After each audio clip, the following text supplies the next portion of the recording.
I sat quietly in the kitchen, gently holding the white ceramic cup in my hands. The warmth from the coffee spread, soothing some of the coldness in my heart. The morning light filtered through the window, casting soft rays on the worn wooden table. It should have been a peaceful morning, but the atmosphere in the house was suffocating. Josh, my husband, paced back and forth on the creaky wooden floor. His heavy footsteps and irritated gaze made the small room feel even smaller. I didn't need to look up to feel his anger, looming over us like a storm on the horizon. The argument from last night still lingered between us, like a fog refusing to dissipate.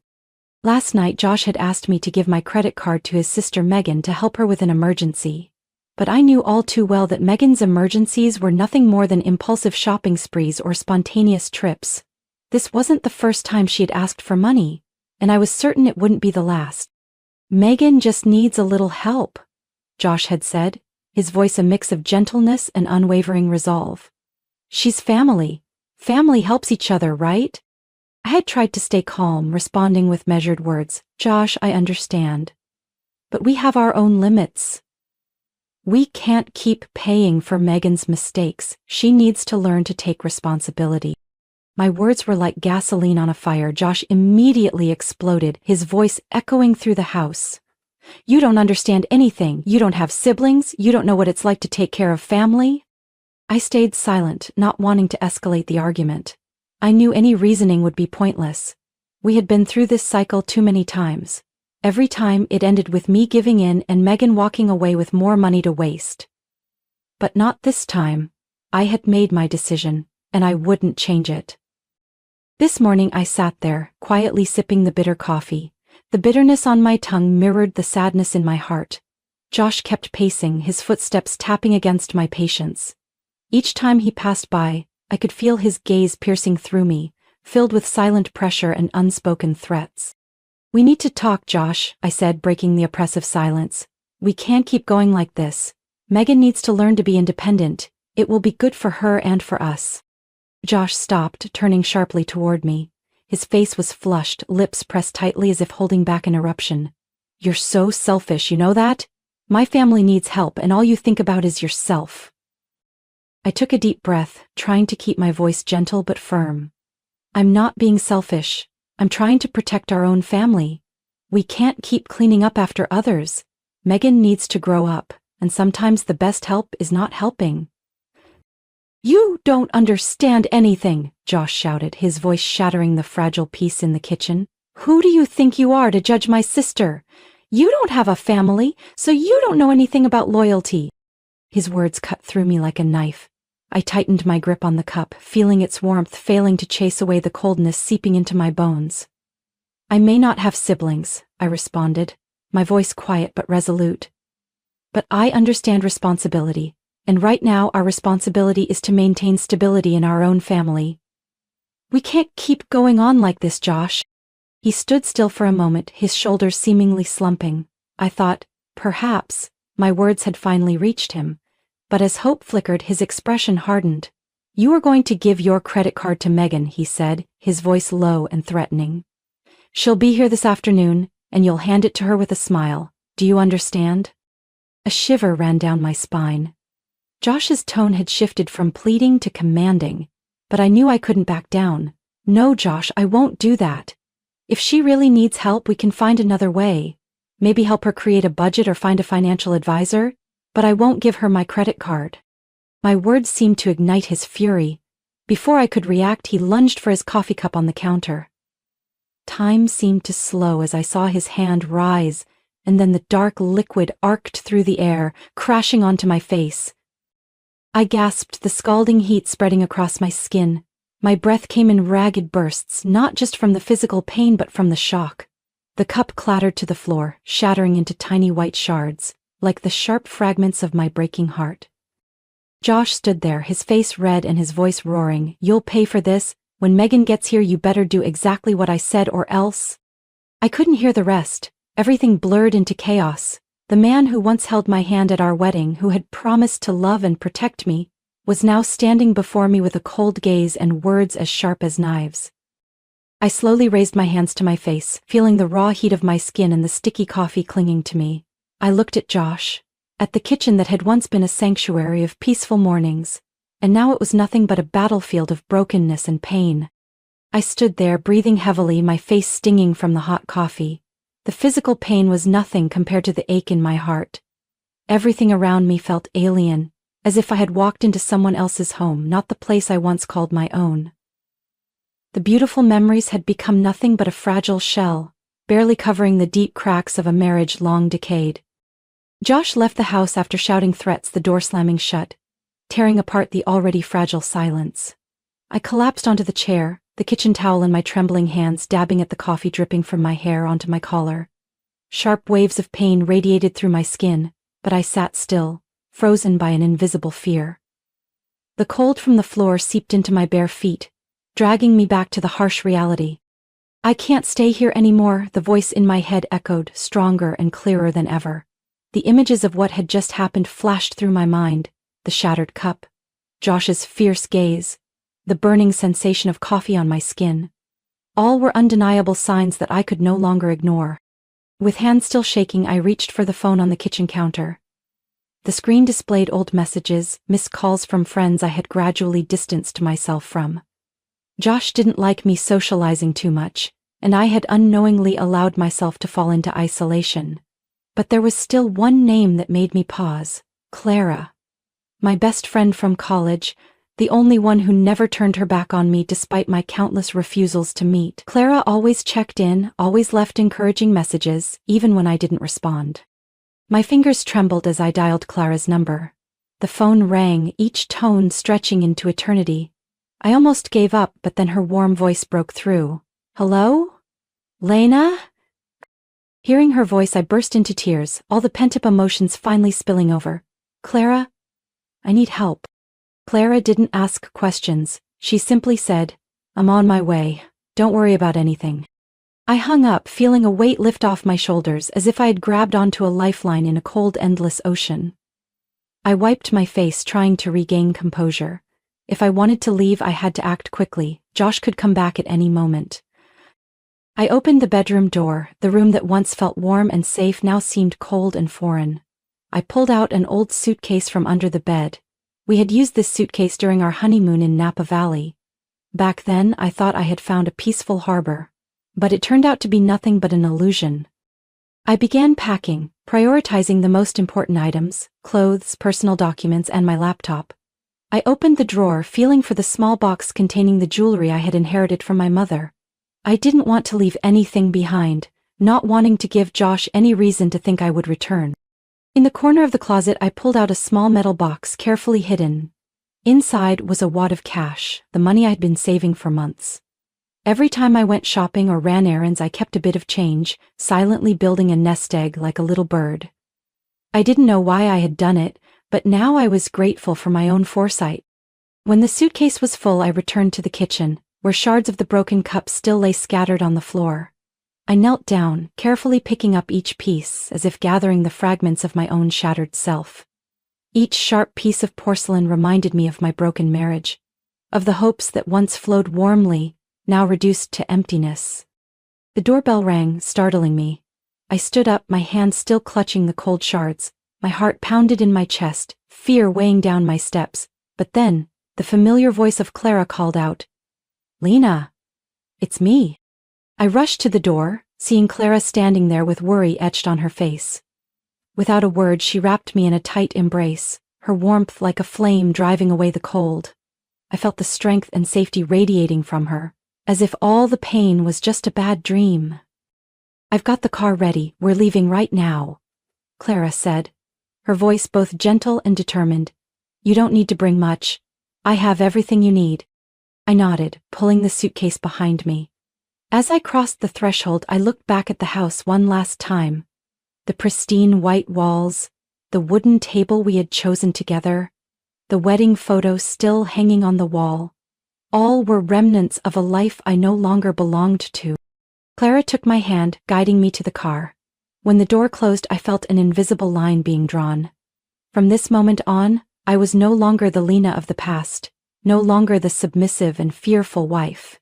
I was stepping into a new journey, a journey to find myself. The car moved forward and the small house faded in the rearview mirror. I felt a sense of relief as if a heavy backpack had been lifted from my shoulders. Clara turned on soft music, the gentle melody soothing me into a rare sense of safety. We didn't speak much during the drive, but Clara's presence was a solid anchor. I didn't need to explain or justify myself, only to know that I was not alone, and at that moment, that was all I needed. Outside the window, the soft golden sunlight bathed the narrow streets, weaving through the lush green trees. The scenery passed by like a slow-motion film, each frame a reminder that life was still moving forward, and I, no matter how many storms I had weathered, still had the chance to start over. Clara brought me to her home in the peaceful suburbs of New Haven. The two-story house with its wide porch and vibrant petunia pots immediately gave me a sense of warmth and safety. I stepped into the home, filled with the cheerful noise of Clara's two kids, 8-year-old Emily and 5-year-old Jake. They ran to hug my legs, bringing a smile to my face, a feeling of finally returning to a real family.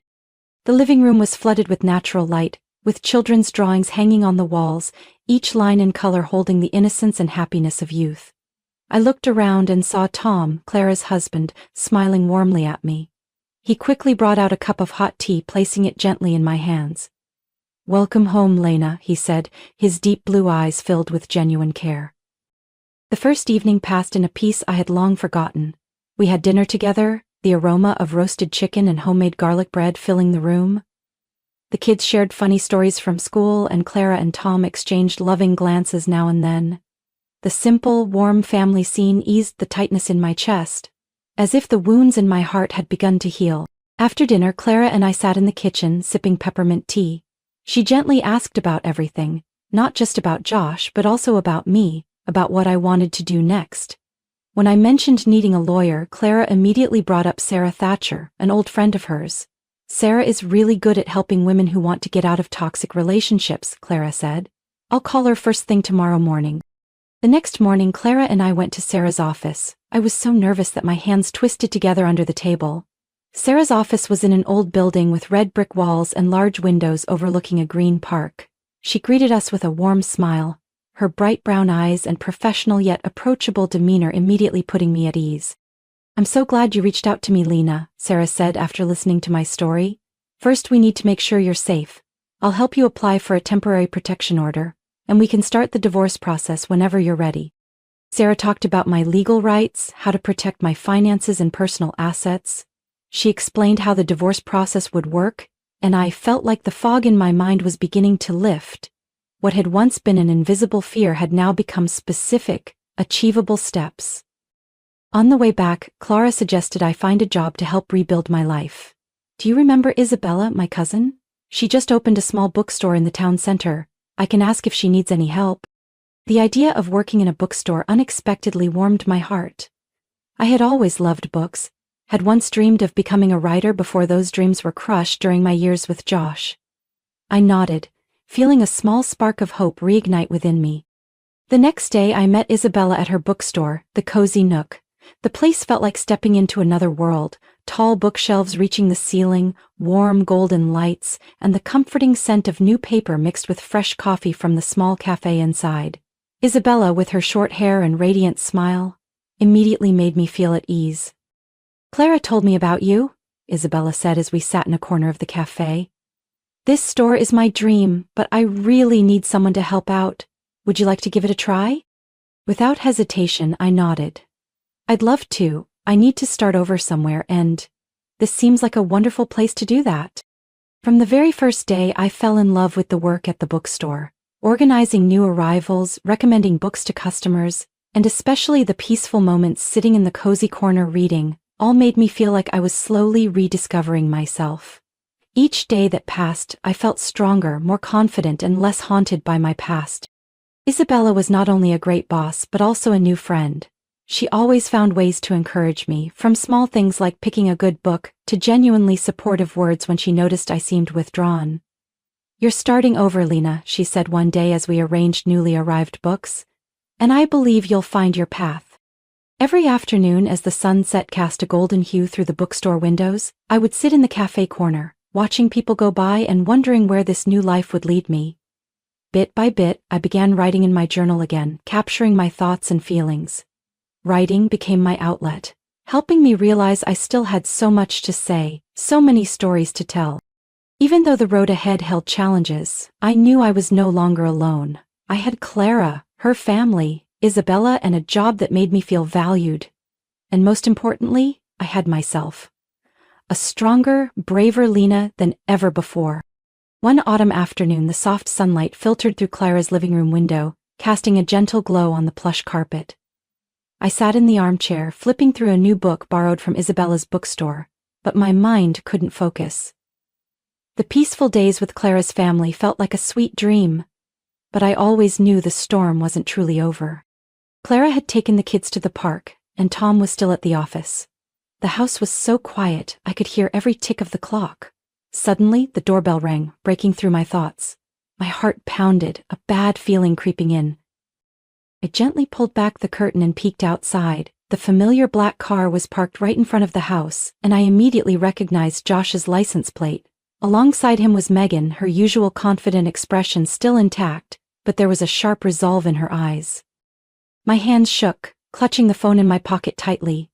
Sarah had warned me to always be cautious, never to open the door when I was home alone. But before I could think of what to do, the pounding on the door began, forceful and filled with threat. "Lena, open the door!" Josh's voice boomed, laced with impatience. "I know you're in there!" I backed away, my heart racing. Sarah's words echoed in my mind. "Lena, you have the right to protect yourself. Don't let them control you anymore." "Lena, don't be so childish," Megan said loudly, her voice cold and sharp. "Do you think you can hide forever? Are you really going to abandon my brother in this situation?" I closed my eyes, reminding myself to stay calm. I didn't owe them anything. I had the right to live my own life. I quickly texted Clara. "Josh and Megan are here. I'm not opening the door." Immediately after, I called Sarah. She picked up right away, her voice warm but cautious. "Lena, what's going on?" "Josh and Megan are outside Clara's house," I whispered. "They want me to go back and give money to Megan." "Don't open the door," Sarah reminded me. "I'm on my way. If they try to force entry, call the police." I put the phone down, focusing on steadying my breathing. Outside, the banging on the door grew louder, stronger, and more threatening. "Lena, if you don't open this door, I'll come in myself." Josh's voice grew harsher. "You think you can just walk away without taking responsibility? You owe my family." A wave of anger rose within me. Owe them? I had given up so many dreams, sacrificed my freedom and self-respect for him and his family. It was time for me to reclaim my life. About 10 minutes later, the sound of a car horn echoed outside. Through the window, I saw Sarah stepping out of her silver SUV, her professional attire and high heels only adding to her authoritative aura. She approached the door, her expression calm, but her eyes unwavering.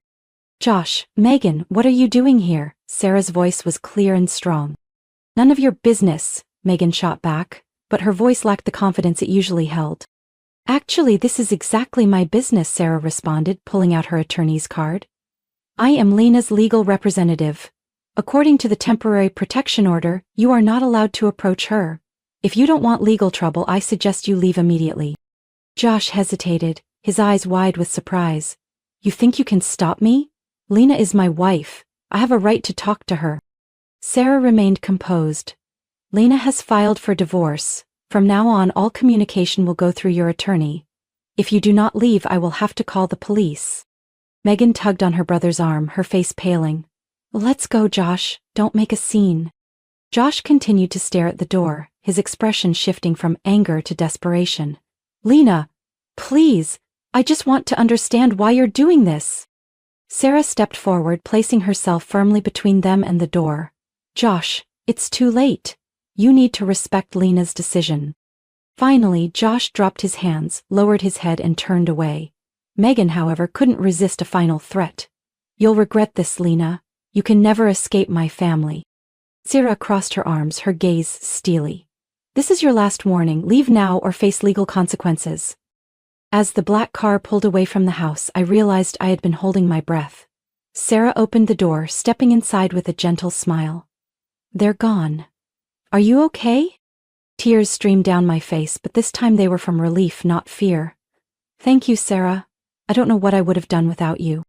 Sarah sat down next to me, holding my hand tightly. You are incredibly strong, Lena. Standing up for yourself is never easy, but you did it. This is just the beginning, but I believe you'll get through all of it. For the first time in months, I truly believed I could rebuild my life, break free from the cycle of control and toxicity of the past, and most importantly, I knew I was no longer alone on this journey. In the days following Josh and Megan's appearance at Clara's door, I slowly began to feel true relief. It was as if a heavy backpack had been lifted off my shoulders. I started breathing more deeply and appreciating the crisp morning air. Clara and her family's presence helped me find a sense of home again, but I knew that to truly heal, I needed to start building my own independent life. One Saturday morning, while sipping a hot cup of coffee by the window, I came across a flyer for a community yoga class. Find inner peace. The bold letters on the pastel-colored paper seemed to whisper directly to me. I used to love yoga. It was a time when I connected with myself, but during my years with Josh I had forgotten that passion. I decided to try the class. The yoga studio was in a small cultural center near Isabella's bookstore. The room was filled with natural light, yoga mats spread out across the polished wooden floor. The instructor, Mia, a woman in her 40s with a gentle voice and a warm smile, welcomed me with a light hug. Just relax and listen to your body, Lena, she said, as if she could see the wounds I carried. The first session was not easy. My body was stiff, every stretch brought discomfort, but every time Mia guided us to breathe deeply and let go of worries with each breath, I felt layers of heaviness in my mind being washed away. In the final Savasana pose, lying on the mat with my eyes closed, I could hear the peaceful rhythm of my own heartbeat. It was a feeling I had long forgotten, the feeling of inner peace. Clara noticed the change in me. You look so much brighter, Lena. I'm so glad you've found something that makes you happy. Every evening after the kids had gone to bed, we would sit together in the armchair, sipping herbal tea and talking about future plans. Clara always encouraged me to write again, knowing how much I used to love creating stories. Why don't you try keeping a journal? She suggested. It doesn't have to be fancy, just write down what you feel. It could be a way for you to process your emotions. I started writing, initially just short lines about my feelings each day, but gradually stories began to take shape. I wrote about a brave woman weathering the storm, about the journey of finding oneself after the darkness.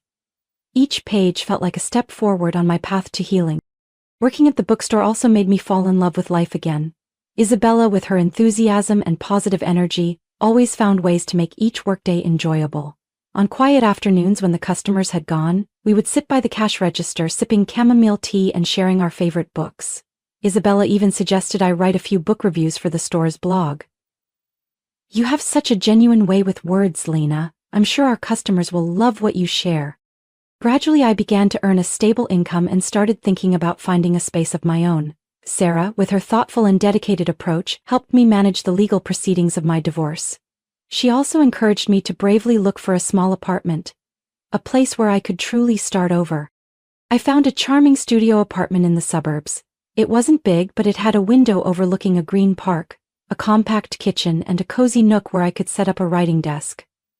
On moving day, Clara, Tom, and both kids helped me organize everything. Their laughter and bustling footsteps filled the space with life. The kids were excited to help me decorate with small potted plants, and Emma even made a handmade card that read, "Wishing Miss Lena lots of joy in her new home." When Clara and her family left, I sat on the small sofa, looking around the room with a heart full of gratitude. Everything in this apartment was mine, from the small paintings on the walls to the warm bedside lamp. This was truly my space, a place where I could be myself. That evening, I lit a scented candle, played my favorite music, and sat down at my desk. The computer screen displayed a blank page, but this time I wasn't afraid of the emptiness. Instead, I felt a new surge of energy. I placed my hands on the keyboard and the words began to flow. Today I officially start over. The gentle words fell onto the screen, each one a step forward on the path to freedom. I knew there would still be challenges ahead, but this time I felt strong enough to face anything. The night had already fallen outside, but in my small room the light remained on. I wrote until my fingers ached, until I truly felt I had found myself again. A stronger, freer Lena, filled with hope. I sat by the window of my small apartment, the soft glow of the evening sun filtering through the white curtains, casting gentle patterns on the wooden floor. In front of me, my laptop remained open with my nearly finished manuscript. The Awakening. That was the title of my first novel. A story about the journey of finding oneself. Not just mine, but also that of many other women out there. My novel was almost complete. Each page was a step forward, each little story within carried hope and strength. I wrote about sleepless nights, about pain and heartache, but I also didn't forget to write about the glimmers of light, about the hands that reached out to me when I needed them most. A message popped up on my phone screen. It was Clara. "Still coming over tonight? The kids are so excited." I smiled, replying immediately, "Of course, I'll bring a few new chapters for you to read." I stood up, stretched, and stepped out onto the balcony. The cool air carried the gentle scent of wildflowers from the roadside. I looked down at the small street, where children played, their laughter echoing through the air.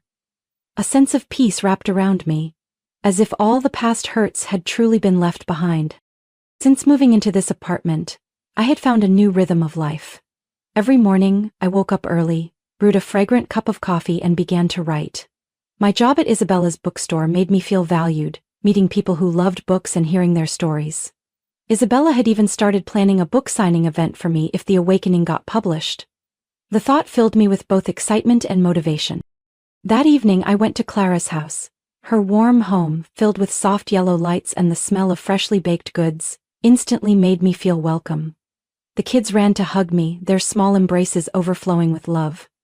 Tom was busy grilling in the backyard, sharing funny stories that kept everyone laughing. In that moment I realized I had truly found a family, not through blood, but through genuine love and connection. Clara and her family showed me that no matter how many storms I had faced, I could still find a rainbow. When dinner ended, Clara pulled me aside, her eyes bright with excitement. "I have good news for you," she whispered. "Sarah just called me. Your divorce has been approved by the court. All the paperwork is finalized. You are officially free, Lena." My heart seemed to stop for a moment, and then the emotions burst forth. I hugged Clara tightly, tears streaming down my face, but this time they weren't tears of sorrow. They were tears of liberation, of joy, and of hope. I was truly free, not only legally but also in my soul.